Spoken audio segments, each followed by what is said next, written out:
It was widely reported that men had been celebrating the attack after recording the first plane strike. They were not Al-Qaeda, but they were detained. I grabbed my binoculars and I could see the towers from my window. And this is where I'm looking.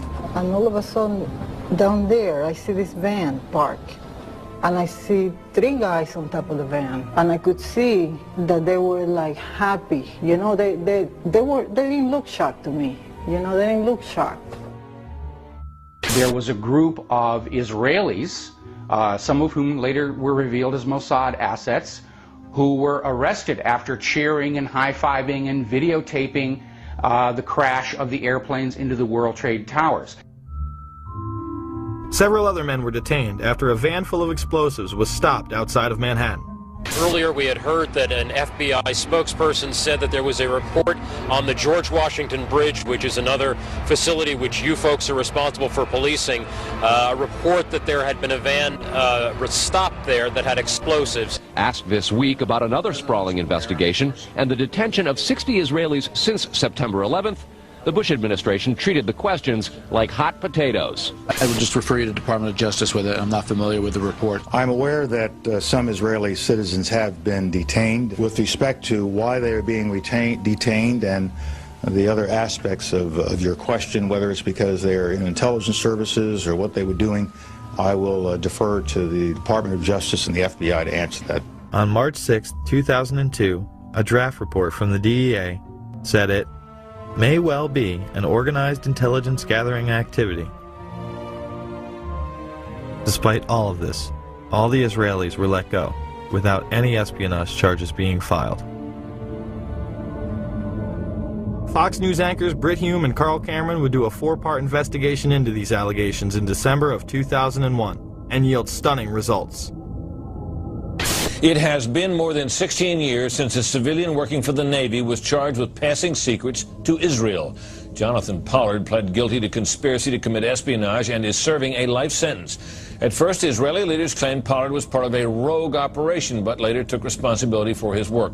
Now, Fox News has learned some U.S. investigators believe that there are Israelis again very much engaged in spying in and on the U.S.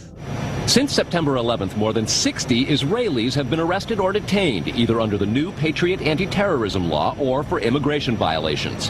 A handful of active Israeli military were among those detained, according to investigators, who say some of the detainees also failed polygraph questions when asked about alleged surveillance activities against and in the United States. Investigators suspect that the Israelis may have gathered intelligence about the attacks in advance and not shared it. A highly placed investigator said there are, quote, tie-ins, but when asked for details, he flatly refused to describe them, saying, quote, evidence linking these Israelis to 911 is classified. I cannot tell you about evidence that has been gathered. It's classified information. Now, when the FBI investigated, it quickly unraveled to be the largest foreign spy ring ever uncovered inside the United States, the largest. Even the Soviet Union had not been spying on the United States as much as Israel has been doing. So the FBI started to round up these spies. They started to arrest them very quietly, and they were about halfway through this process of rounding up this spy ring when 9/11 happened.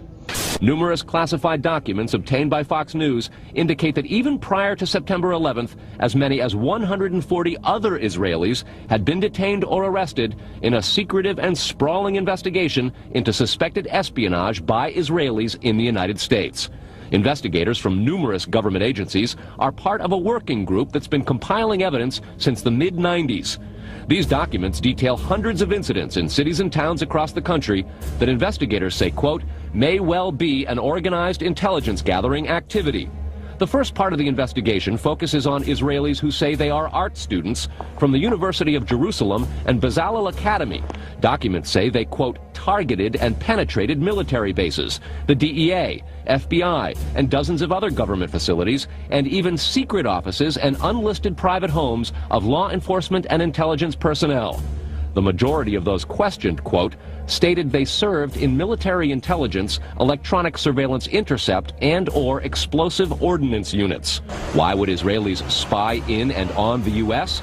A General Accounting Office investigation referred to Israel as Country A and said, quote, according to a U.S. intelligence agency, the government of Country A conducts the most aggressive espionage operation against the U.S. of any U.S. ally.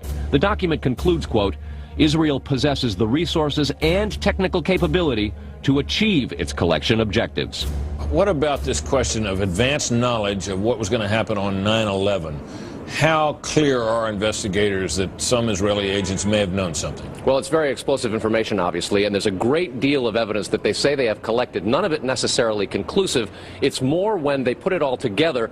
A bigger question, they say, is how could they not have known? Almost a direct quote, Britt.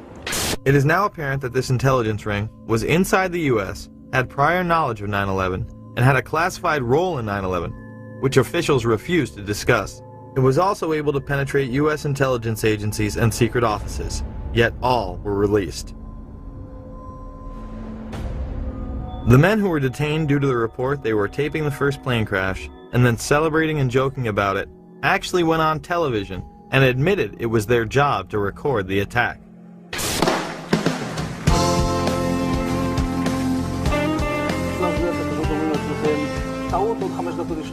And at that point we were taken for another round of questioning, this time related to our allegedly being members of Mossad.